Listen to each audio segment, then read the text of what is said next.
کہ army chief بننے کا. جنرل اعجاز احمد جو ہیں سسر ہیں جنرل قمر باجوہ کے, تو انہوں نے جا کر میاں نواز شریف صاحب سے سفارش کی کہ اس نو آرمی چیف بڑھا دیو. تو ان کی اچھا اب دیکھیے خواجہ آصف صاحب نے تو یہ بات کہہ دی, لیکن ان کو یہ احساس نہیں ہوا کہ وہ اپنے ہی قائد کی جو ہے ایک لحاظ سے ان کو چیلنج کر رہے ہیں کہ وہ میرٹ پہ فیصلے نہیں کرتے تھے, وہ آرمی چیف کی تقرری بھی سفارش پہ کرتے تھے.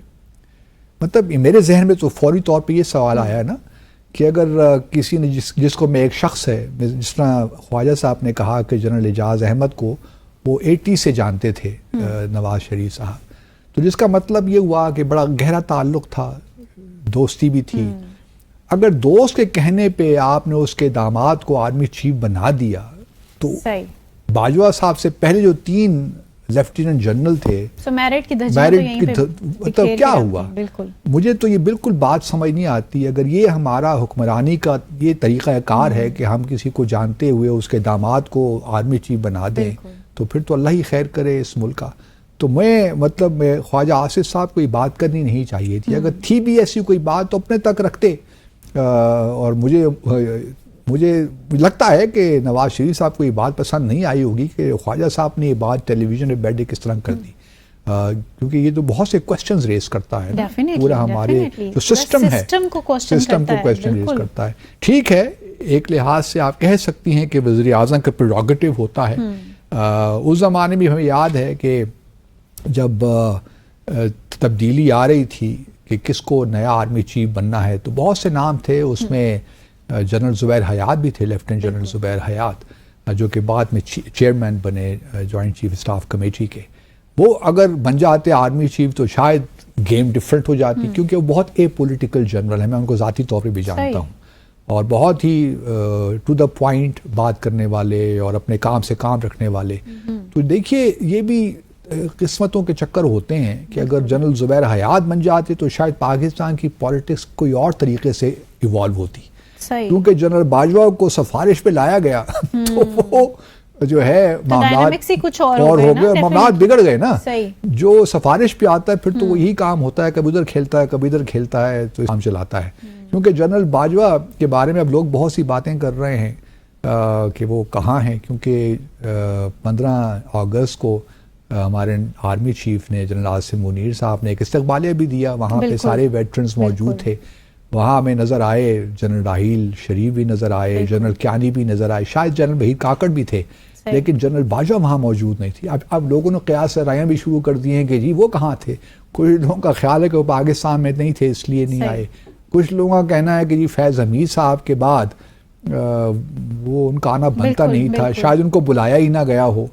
تو مختلف لوگوں نے اب مختلف کہانیاں. اچھا میرا کچھ لوگ اب یہ کہہ رہے ہیں کہ جی جنرل باجوہ, جس میں ہم نے کل بھی مختصراً ڈسکس کیا تھا کہ جنرل باجوہ کو سے بھی تو کوسچنز ہونے چاہیے کہ کیا ہے.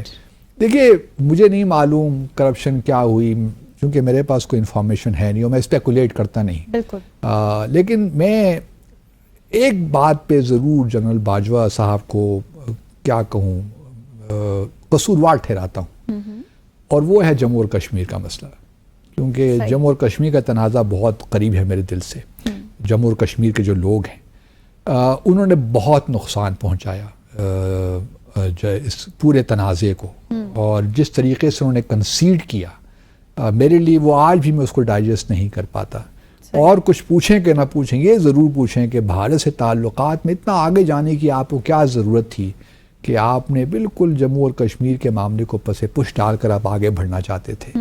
تو باقی وہ استقبالیہ میں تھے نہیں تھے, وہ معاملات ہی چلتے رہیں گے, لوگ اسپیکولیٹ بھی کرتے رہیں گے, لیکن جو زیادہ تر لوگوں کا خیال ہے وہ یہی ہے کہ وہ شاید ملک سے باہر ہیں. کیونکہ ایسا ہو نہیں سکتا کہ وہ ملک میں ہوں, اور عاصم منیر صاحب نے ان کو یقیناً بلایا بھی ہوتا. کیونکہ اس سے پہلے بھی ہم دیکھ چکے ہیں کہ بہت سے پچھلے مہینوں میں کچھ ایسے ایونٹس ہوئے ہیں جہاں جنرل باجوہ موجود تھے, جنرل عاصم منیر نے ان کو مدعو بھی کیا تھا. اب یہ الگ بات ہے کہ فیض حمید صاحب کا جو پروسیس چل رہا ہے کورٹ مارشل کا, اس کے بعد شاید جنرل باجوہ ہی محتاط ہو گئے ہوں, لیکن زیادہ تر جو خبریں ہیں مارکیٹ میں وہ یہی کہتی ہیں کہ شاید جنرل باجوہ سب پاکستان میں نہیں ہے. کہاں ہیں واللہ عالم بالصواب. سو باسط صاحب ایک اور چیز یہاں پہ ایڈ کروں گی، خواجہ آصف کی تو آپ نے بات کی، ان کے بیان کی بات کی. سو یہ جو اتنی کمیٹیاں بنانے کا تسلسل ایک جاری ہے پاکستان میں، اور اگین ایک بڑی انٹرسٹنگ پرسنالٹی جو آپ کے بہت فیوریٹ بھی ہیں. میرے فیوریٹ بھی ہیں. وہ کون ہیں؟ میرے اسحاق ڈار صاحب. میرے تو ساری ماشاءاللہ، وہ اس لیے میرے فیوریٹ ہو سکتے ہیں کہ وہ فارن منسٹر ہیں، اور چونکہ میرا تعلق فارن آفس سے رہا ہے تو میرے تو فیوریٹ ہوں گے. جو بھی فارن منسٹر بنتا ہے میرا فیوریٹ ہی ہوتا ہے. صحیح. So what would be the contribution of Ishaq Dar صاحب؟ یہ تو دیکھیے نا ماشاءاللہ اتنے کمیٹیوں کے وہ چیئرمین ہو گئے ہیں، پھر ڈپٹی پرائم منسٹر بھی ہیں. ویسے ان کو خود یاد ہوگا؟ خود بھی یاد نہیں ہوگا.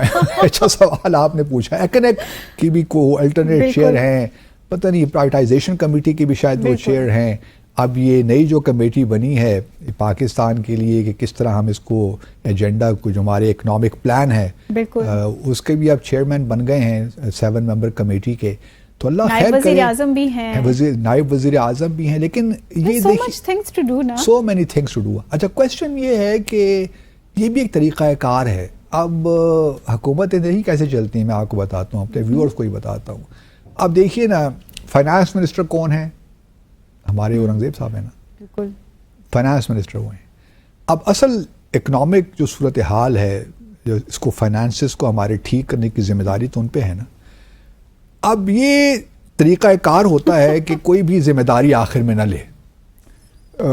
کل کو فائنانس منسٹر صاحب کہیں گے کہ جی میں نے تو کوئی ایسا پلان بنایا نہیں ہے، تو سارا I'm not responsible. یہ تو اس حکومت کا کام تھا، اور اسحاق ڈار صاحب چیئرمین تھے، انہوں نے یہ پلان بنایا اور پرائم منسٹر کی خدمت میں پیش کر دیا.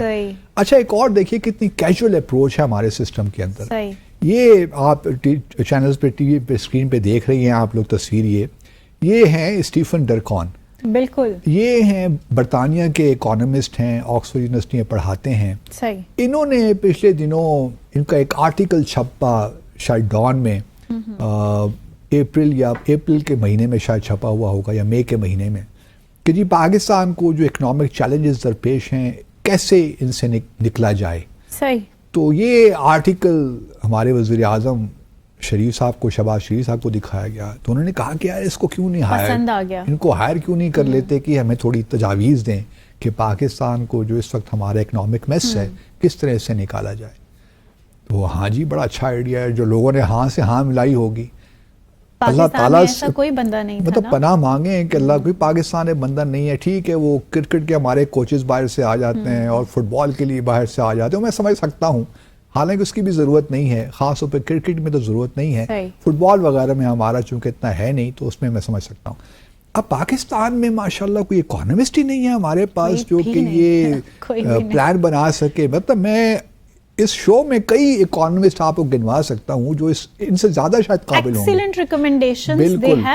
اور یہ بھی نہیں ہے کہ کوئی راکٹ سائنس ہے، سب کو معلوم ہے کہ پرابلمز کیا ہیں. اور جو انہوں نے آرٹیکل بھی لکھا تھا میں نے وہ پڑھا، اس آرٹیکل میں بھی کوئی ایسی بات نہیں تھی. سب کو معلوم ہے کہ ہمیں اپنے ایکسپورٹس بڑھانی ہیں، ہمیں اپنی ریمیٹنسز بڑھانی ہے، ہمیں فورن ڈائریکٹ انویسٹمنٹ بڑھانی ہے.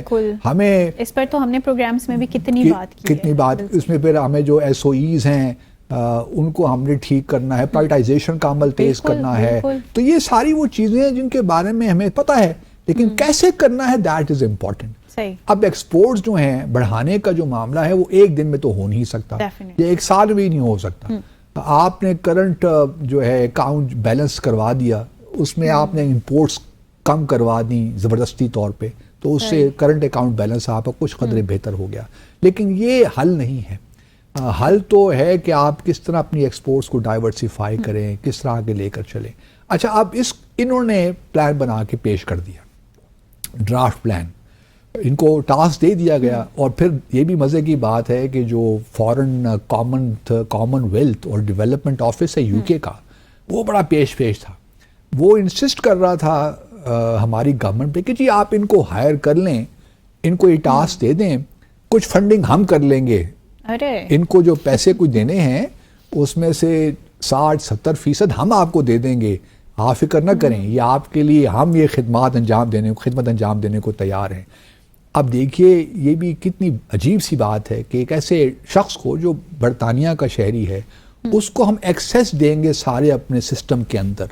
دیکھیے نا وہ کوئی پلان اگر بنائے گا، کوئی ریکمنڈیشن بنائے گا تو وہ پلاننگ کمیشن کے پاس بھی جائے گا, فائنانس منسٹری کے پاس بھی جائے گا, بورڈ آف انویسٹمنٹ کے پاس بھی جائے گا, جو اسپیشل ہم نے انویسٹمنٹ فیسیلیٹیشن کونسل بنائی ہے اس کے پاس بھی جائے گا.